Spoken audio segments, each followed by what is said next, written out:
Leute, ich grüße euch, herzlich willkommen auf meinem Kochkanal. Ich bin der Matti. Ja, und Matti zeigt euch heute, wie man richtig leckeren Kassler macht. Für diejenigen, die nicht wissen, was Kassler ist, das ist gepökeltes und leicht geräuchertes Schweinefleisch. Man kann es in der Pfanne braten, man kann es kochen, man kann es im Ofen backen. Es wird für Eintöpfe verwendet, vorzugsweise mit Kohl oder mit Sauerkraut. Ja, aber im Prinzip ist es ganz egal, wie du es zubereitest. Kassler ist immer lecker, esse ich total gerne. Ja, wie gesagt, Kassler wird aus Schweinefleisch gemacht und je nachdem, welche Fleischstücke man verwendet, macht man daraus Kasseler Kamm oder Kasseler Kotelett oder Kasseler Blatt. Ja, ich habe ein schönes, mageres Stück Schweinelachs und daraus werde ich heute Kasseler Lachsfleisch machen. Kassler selber machen ist im Prinzip gar nicht schwer, man braucht nicht viele Zutaten, nur ein bisschen Geduld und ja, ich habe mir gedacht, ich mache so eine Schritt-für-Schritt-Anleitung, versuche irgendwie alles verständlich zu erklären. Wenn dennoch Fragen sind, scheut euch nicht, was in die Kommentare zu schreiben, stellt mir eure Fragen, ich beantworte alles gerne, sofern ich kann natürlich. Ich bin jetzt auch kein super Experte auf dem Gebiet, aber ich denke mir, das gelingt mir ganz gut und ja, fangen wir an.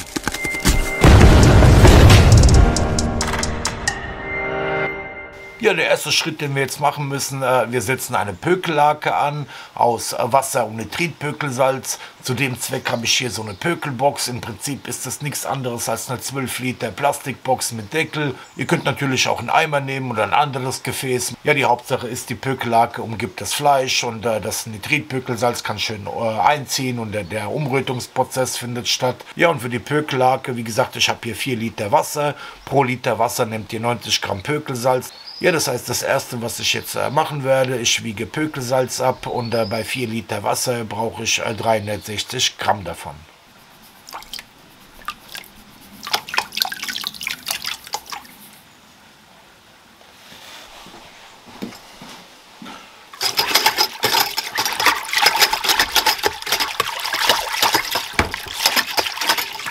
Ja, ich habe jetzt 4 Liter Pökellake angesetzt und davon habe ich 400 Milliliter Pökellake abgeschöpft.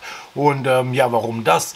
Ganz einfach, ich habe hier 2 Kilo Schweinelachs und wir werden ungefähr 20% Pökellake, also vom Gewicht des Schweinelachs, werden wir 20% Pökellake hineinspritzen. Ja, bei 2 Kilo Fleisch macht das 400 Milliliter und das werde ich machen mit dieser Pökelspritze. Ja, da zieht ihr die Pökellake auf und spritzt die gesamte Masse, also die 400 Milliliter in das Fleisch hinein, ungefähr alle 2 Zentimeter.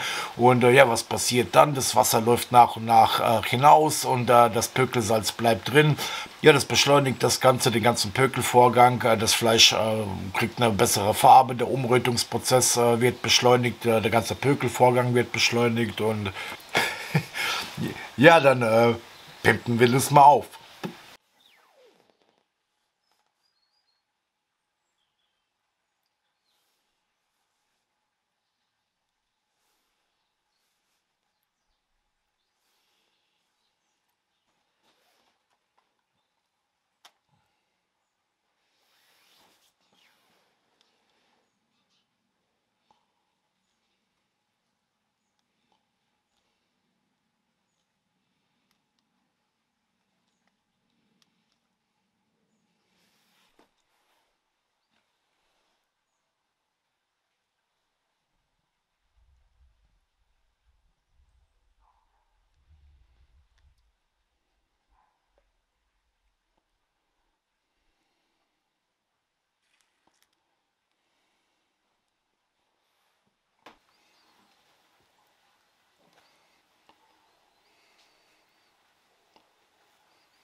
So, den Schweinelachs, den lassen wir jetzt 3 Tage in der Pökellake, im Kühlschrank. Ich tue ihn jetzt im Kühlschrank.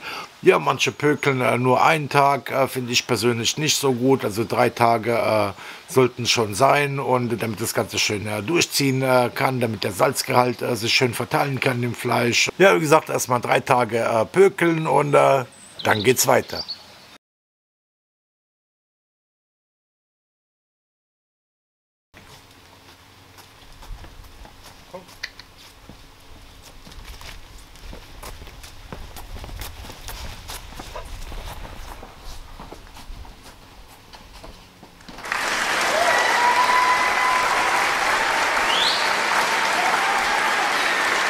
So, vielen Dank für den Applaus, Leute, aber beruhigt euch mal, noch ist gar nichts passiert, das Ganze ist dann...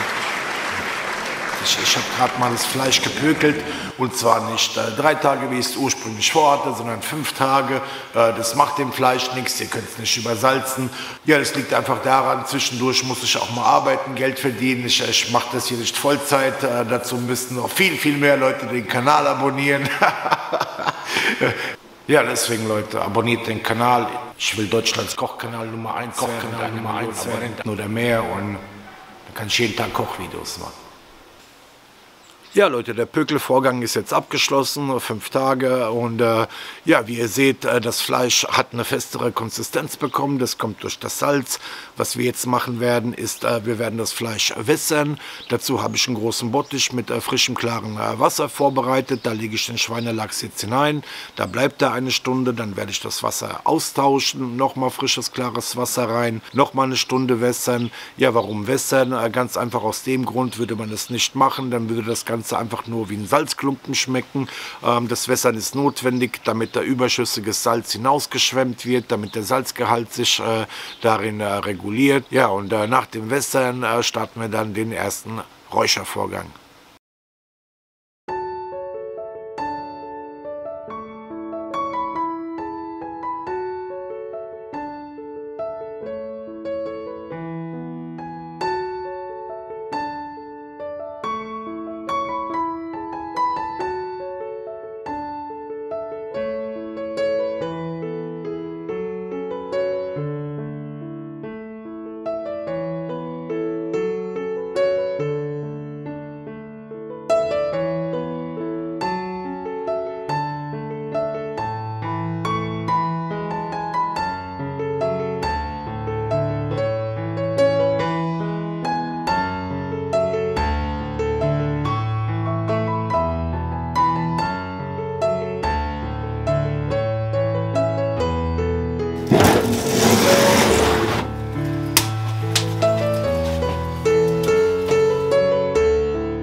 So Leute, der Kasseler hat seinen Garpunkt erreicht, 68,7 Grad, das ist sehr gut und das seht ihr auch daran, dass das Eiweiß heraustritt, also ab 60 Grad Fleischtemperatur tritt das Eiweiß heraus und ja, was habe ich jetzt gemacht? Jetzt habe ich nochmal ein bisschen Buchenholzspäne mit reingetan, jetzt werde ich das Ganze nochmal die Nacht über auskühlen lassen und kalt räuchern, ungefähr so 8 Stunden, da kriegt der Kasseler nochmal richtig schöne Farbe und ein tolles Aroma.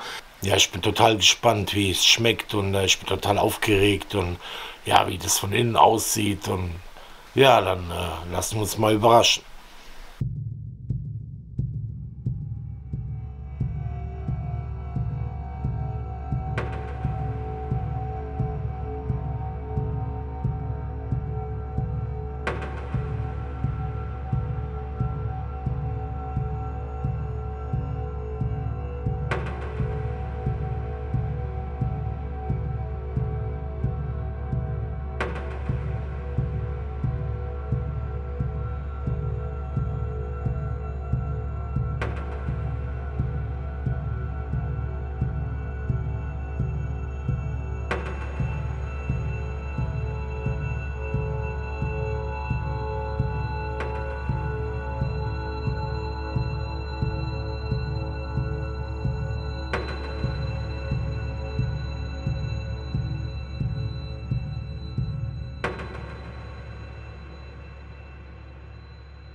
So Leute, schaut mal, was das für ein wunderbares Stück Fleisch geworden ist. Ich muss sagen, ich bin selber ein bisschen baff. Das ist ja noch viel besser, als ich erwartet habe. Ist mir wirklich sehr gut gelungen. Ich hasse es echt, mich selber zu loben, aber das ist wirklich klasse. Und ja, ich werde es auch gleich anschneiden und probieren, aber vorher möchte ich noch was sagen. Es gibt verschiedene Arten, Kasseler zuzubereiten, verschiedene Kasseler Rezepte. Ich habe jetzt eine 9%ige Salzlake und habe mich fürs Heißräuchern entschieden. Das liegt einfach daran, ich werde den Kasseler als Aufschnitt nutzen, das heißt, der muss durchgegart sein. Ich will ja kein rohes Fleisch auf dem Brot haben. Und wenn ihr den Kasseler als Braten nutzt oder kocht, ja, dann reicht euch auch eine Salzlake von 5 bis 7%. Dann nehmt ihr einfach weniger Pökelsalz. Ja, dann empfehle ich euch auch, den Kasseler warm zu räuchern bei 50 Grad, bis er sich von außen so ein bisschen klebrig anfühlt. Dann ist es gut. Und, aber wie gesagt, dieser Kasseler gibt einen wunderbaren Aufschnitt und deswegen muss der durchgaren. Und jetzt werde ich den mal anschneiden und probieren.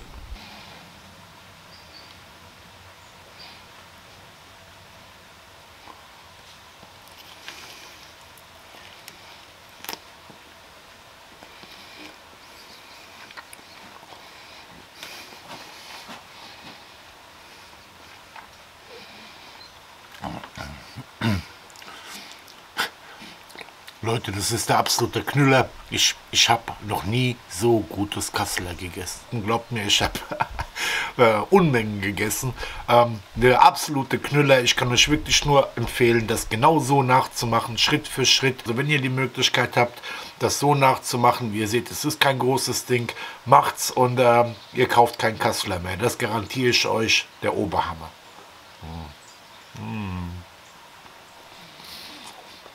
So zart, rauchig, saftig, kein bisschen übersalzen. Wenn euch das Rezept gefallen hat, dann freut euch aufs nächste Video. Ich habe da wieder was Geiles in der Arbeit und das wird super, super lecker. Und zwar Pastrami im New York City Style. Ja, wenn ich es nicht versemmel, dann gibt es halt nur Nudeln. Nee, wird richtig geil. Freut euch aufs nächste Video. Dauert noch ein bisschen. Und ansonsten haut rein, Leute. Macht's gut. Euer Matti.